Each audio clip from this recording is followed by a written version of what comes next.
मित्रों, आज के वीडियो के अंदर मैं आपको बताऊंगा कि खुश कैसे रहा जाता है, तो वीडियो जरूर अंत तक देखना और वीडियो पसंद आए तो लाइक, कमेंट, शेयर और चैनल को सब्सक्राइब जरूर कर ले। बाकी और वीडियो के लिए चाहे आपके हालात इस वक्त कैसे भी हो, इसे पढ़ने के बाद आप में से अधिकतर लोग ये जान जाएंगे कि चाहे कोई भी बुरी सिचुएशन हो, उसमें खुश कैसे रहना है।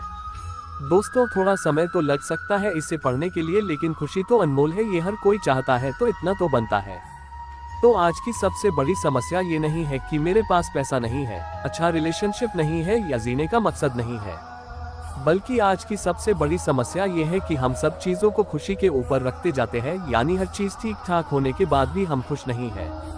आप मेरी बात से सहमत ना हो, लेकिन ये सत्य है कि खुश रहना एक आदत होती है। ये ऐसी कोई पराई चीज नहीं है जो कि आप किसी से मांग सकते हो या खरीद सकते हो। यह ठीक उसी प्रकार से एक आदत होती है जैसे किसी को एक्सरसाइज करने की आदत होती है, किसी को देर तक सोने की आदत होती है, किसी को गाने सुनने की आदत होती है। और ये तो आपको पता ही होगा कि आदत कौन बनाता है, आदत कोई दूसरा नहीं बनाता ना। यह बात सच है कि जब आपका मन होता है तभी आप किसी काम को शुरू करते हो, लेकिन फिर भी लोगों को देखते हैं, जब कोई परेशानी होगी तो स्टेटस लगाएंगे, दूसरों को ब्लेम करेंगे, पूरा का पूरा डग भरा बर्तन दूसरे के सर पर उधेल देंगे।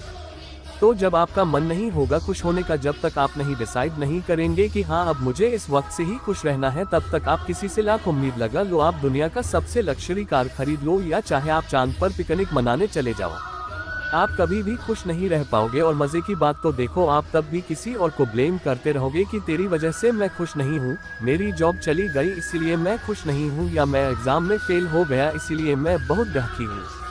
देखो भाई, ये सब जो रीजंस है ना आपके दुखी होने का, वो सब के सब एक्सटर्नल है, यानी कि बाहर के हैं। और एक्सटर्नल चीजों को आपको किस वे में एक्सेप्ट करना है वो आप पे डिपेंड करता है कि जिंदगी में या एग्जाम में या रिलेशनशिप में फेल होने के बाद हमेशा रोते रहना है, या उस सिचुएशन को एक्सेप्ट करके स्माइल करके जिंदगी में आगे बढ़ना है। क्योंकि देखो, आप हो, आपकी जो थॉट्स है, आपकी फीलिंग है, वो आप में है। उसी तरह हर व्यक्ति अपने आप में एक यूनिक पर्सनालिटी होता है, तो आप किसी दूसरे की थॉट या पर्सनालिटी को चाह करके भी अपने अंदर नहीं ले सकते, तो दूसरे पर्सनालिटी या हालात भी बदल करके आपके तरह नहीं हो सकते। एक, स्वीकार करना। अब यहाँ से एक बात निकल कर आती है एक्सेप्टेंस, यानी आपको समझना है कि जैसे कि मैं इस पूरी दुनिया में यूनिक हूँ, उसी तरह से दुनिया में हर चीज, हर वक्त और हर शख्स की कैपेबिलिटी यूनिक है। तो आपने इस तरह से एक्सेप्ट कर लिया कि मैं यूनिक हूँ, मैं अपने आप को किसी से कंपेयर नहीं कहूँगा, ना किसी से मुझे कोई जलन है। और जब आप अपने आप को किसी और से कंपेयर नहीं करोगे और अपने आप को यूनिक समझोगे, तब आप अपने आप को हार्ट करना बंद कर दोगे और आपका एक्सिस्टेंस इस दुनिया के सामने निकल कर आएगा।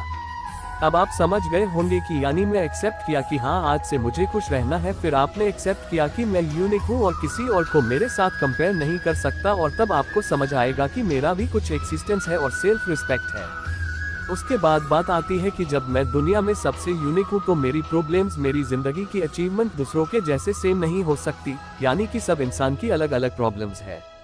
यार, साइंस में भी फॉर्मूलों की लिमिटेशन होती है, कुछ ऐसी कंडीशंस है जहाँ पर जाकर वो फॉर्मूला भी फेल हो जाता है। तो जिंदगी में ना जाने ना कितने इक्वेशंस है, प्रॉब्लम आना बिल्कुल वैलिड है, बिल्कुल बेसिक है।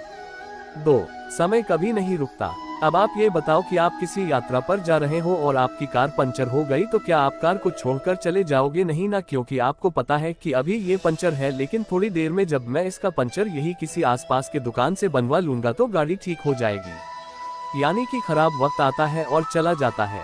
अच्छा, आपने कार का टायर सही करवा लिया, लेकिन क्या गारंटी है कि वो अब कभी दोबारा पंचर नहीं होगा? कहने का मतलब है, खुश रहने का दूसरा मंत्र है कि वक्त आता है और चला जाता है, और क्योंकि आप एक यूनिक पर्सनालिटी हो, आपका थॉट प्रोसेस सबसे अलग है, इसलिए आप पे निर्भर करता है कि आपको ऐसे हालात से सीखना है या एक जगह बैठ करके रोते रहना है। 3, किसी को दोष मत दीजिए। अब समझिए कि अगर आपकी कार पंचर हो गई और अगर आप सारा दिन बैठकर खुद को ब्लेम करते रहोगे कि मुझे कार नहीं लानी चाहिए थी, मुझे ट्रेन से चले जाना चाहिए था, या ब्लेम करोगे कि यार टायर बनाने वाली कंपनी घटिया है, तो क्या इससे आपकी प्रॉब्लम सॉल्व हो जाएगी? आपका यात्रा का मकसद पूरा होगा? उस समय आपके लिए प्रायोरिटी क्या होगी? चाहे आप कहीं भी हो, आपको कैसे भी करके टायर ठीक करवाना है और अपने सफर पर आगे बढ़ना है।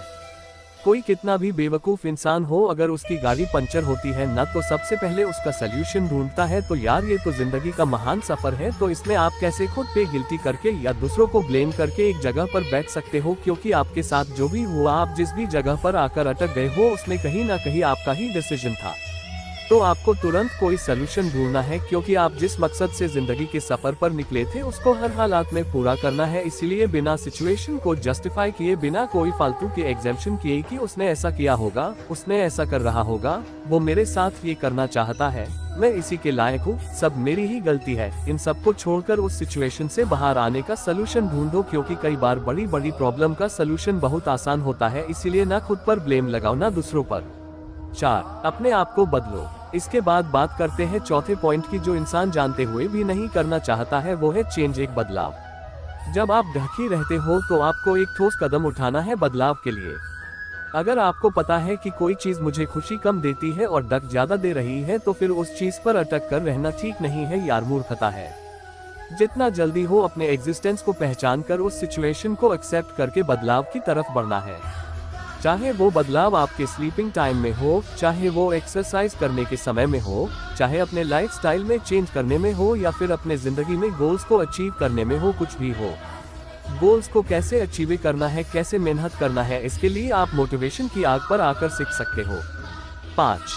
मुस्कुराहट। अब 5वां सिंपल सा पॉइंट आता है स्माइल, मुस्कुराहट। किसी के चेहरे पर देखो तो ऐसा लगता है कि सारा ब्रह्मांड इसी के ऊपर पड़ा हुआ है, एकदम सीरियस। दोस्तों, एक इंसान के स्माइल में बहुत ताकत होती है। पूरे दुनिया का बोझ लेकर और ढकी रहने से अच्छा है कि जस्ट स्माइल, क्योंकि आप स्माइल करोगे तो आप खुश दिखोगे, और जब आप खुश दिखने की कोशिश करोगे तो आपको खुश रहने की आदत पड़ेगी, हर हालात में मुस्कुराने की आदत पड़ जाएगी। और जैसे कि हमने शुरू में ही कहा था कि खुश रहना ठीक उसी तरह से एक आदत है जैसे कि सोना, एक्सरसाइज करना, घूमना फिरना। तो लास्ट में एक बार फिर से रिवाइज कर देता हूँ कि किन 5 मिनिमम पॉइंट अपने डेली के रूटीन में लाकर आज से ही खुश रहने की शुरुआत कर सकते हो। 1. एक्सेप्टेंस, बुरे हालात को एक्सेप्ट करो, अपना एग्जिस्टेंस पहचानो। 2.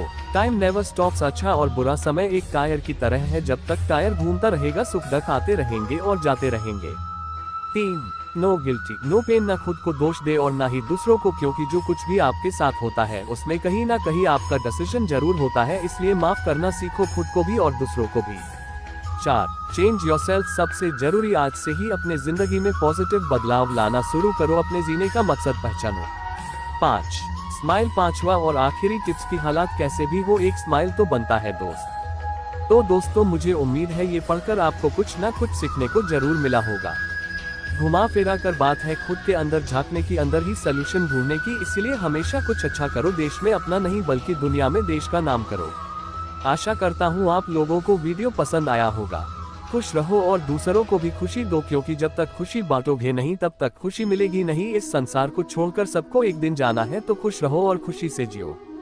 तो आप लोगों को थोड़ी सी भी वीडियो पसंद आई हो तो प्लीज लाइक, कमेंट, शेयर और चैनल को सब्सक्राइब जरूर कर ले, ताकि ऐसी और वीडियो को मिलते रहे। तब तक के लिए जय हिंद, वंदे मातरम, जय श्री कृष्णा।